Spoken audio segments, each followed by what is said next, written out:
Hi and welcome back to this Homestead Life. I'm Jenny, and today I'm going to share with you part 2 of our brooder setup. This is for chicks that are 2 weeks old.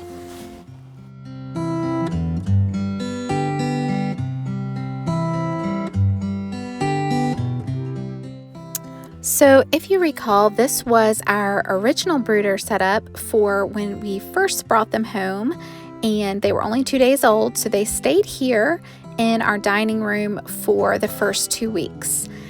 Keep in mind it is late February now, mid-March, so it's still pretty cold out. We're having some really cold nights, so I did not feel good about starting them out outside.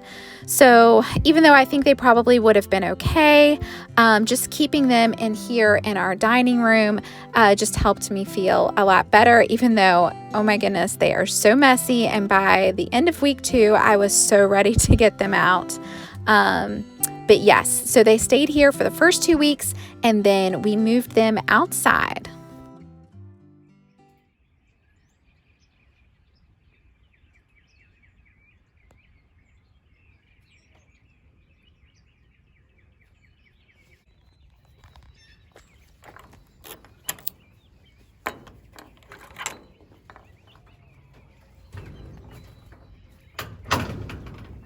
How's everybody doing this morning?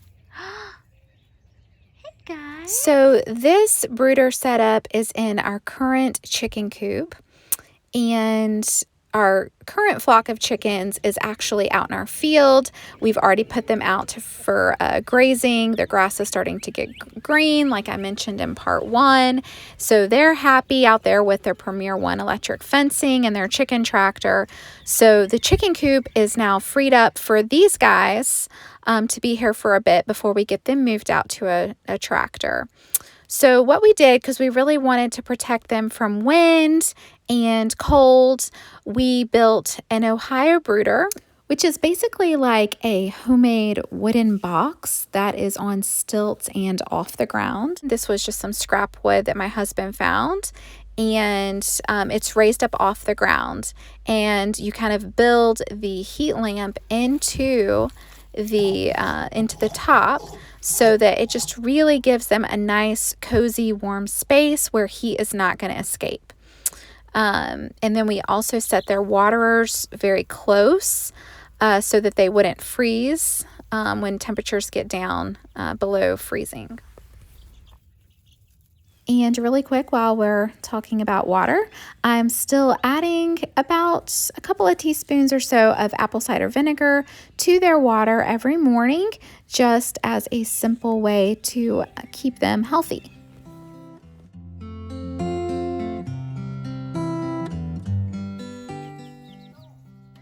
So here's the setup.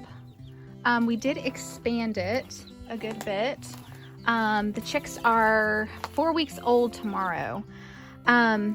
So it's working really well. This morning was 22 degrees and everybody seemed nice and warm and happy in here. They were even kind of walking around, getting food and water and stuff like that. But yeah, so we're gonna have to make some adjustments because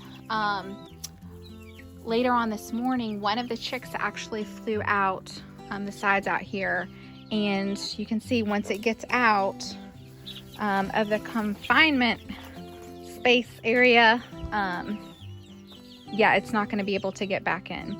So we're going to make some adjustments. I had added this lid that was on our original brooder over top just to kind of keep them in, and now my husband and I are going to make a few adjustments to prevent that from happening again.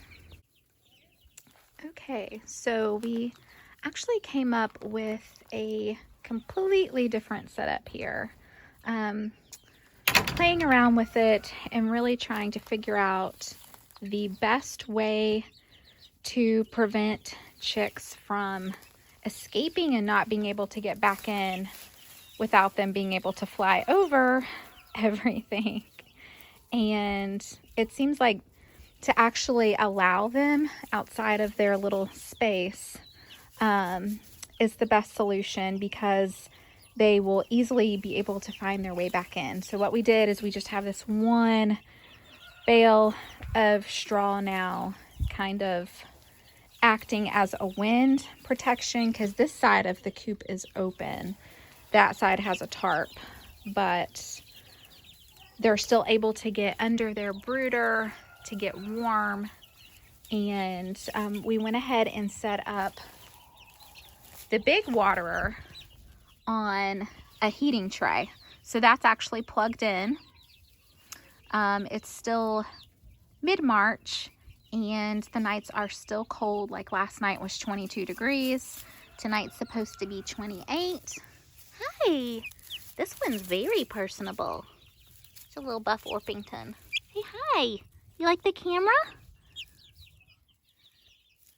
Yeah? So, they're enjoying having more space to run around and just kind of exploring. So we have a waterer there. We have a waterer over there, which is really important to keep a waterer near the, oh my goodness, near the heat lamp so that it doesn't freeze. You know, so that they always have access to fresh water. And I don't know that they've figured out this one yet. Yeah, I'm not sure if they have figured this one out. I think they will soon. They'll figure it out.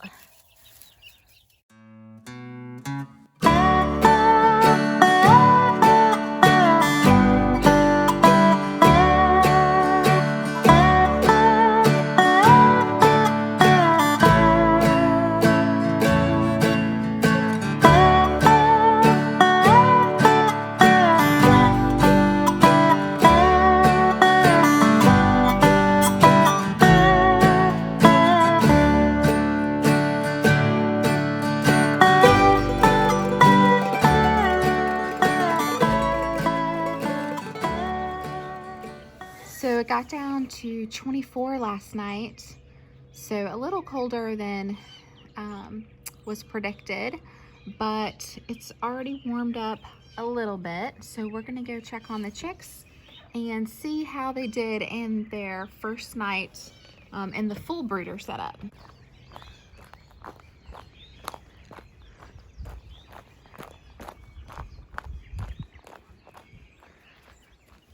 So I'm thinking they're probably just really enjoying having so much space to run around, but I'm also thinking it's pretty cold out here this morning. So, hey guys, where is everybody? Probably all huddled up together just because it's so cold. Of course, Mabel just barked, so that's scary. Hi guys. Good morning. Good morning. Oh yeah, they're all under there. They're all under the Ohio Brooder. Oh yeah. So we also have the second heat lamp for them, just because it has been such a cold little snap that we've had. Yeah. They're all under there, staying warm. So it's supposed to warm up to 60 today. And I think we're actually going to be done with the cold weather for a while. Y'all coming out? Yeah, it's supposed to warm up to the lower 70s later this week, which will be good for the garden, right? Since we planted our seeds last week. So hopefully they will start germinating. Maybe we'll see a little sprout today. But I'm just thinking these guys are going to be so happy to have all of this space to run around. And I'm actually getting really excited about moving them onto fresh pasture. But they're not, we're going to wait until they're fully feathered out for that. So, yeah, it is, let's see, what's today? March 21st.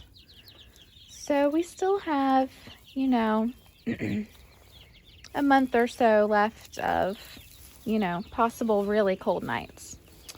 So, but these guys are doing great. And I'm not sure if they've figured out their water yet or not, the heated water.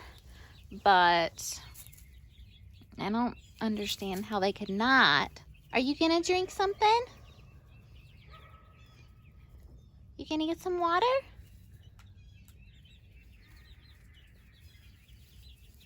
Nope. Maybe? Oh, yes. You look like... So once one of them figures it out, they will all figure it out. So, yeah. It's just a much larger water than what they've been used to. But they'll figure it out. That's scary with the dog barking, huh? That's scary. That is scary.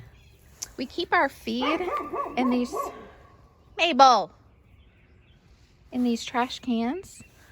Well, in that trash can, we keep the feed for the laying hens. And in this little tote, we have their grower, or their starter. They're still on starter. So I believe they'll stay on that until they're 8 weeks old, and then we'll switch them over to a grower. So, and then I think at 18 weeks you switch them over to layer, maybe. I'll have to double check all of those recommendations, but yeah, everybody's doing good for now. So we are going to keep this set up for the next 4 weeks, and then I will make another video when we decide to move them out to pasture. Like I said, we're going to wait until they're at least 8 weeks old and fully feathered out. But yeah, this is going to be our setup for the next month or so. And one other suggestion that I forgot to mention earlier, or touch on rather, is just that we decided to have 2 heat lamps in our brooder space, just in the off chance that one of the bulbs should burn out, that our chicks wouldn't go without any heat, especially in the cold temperatures.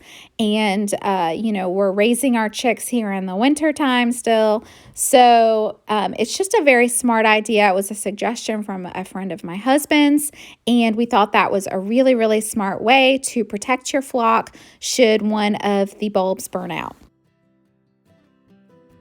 Yeah, so I hope that you found this video helpful. I hope that it helped you to get a sense of what all you will need to do to set up an adequate brooder space for your growing chicks.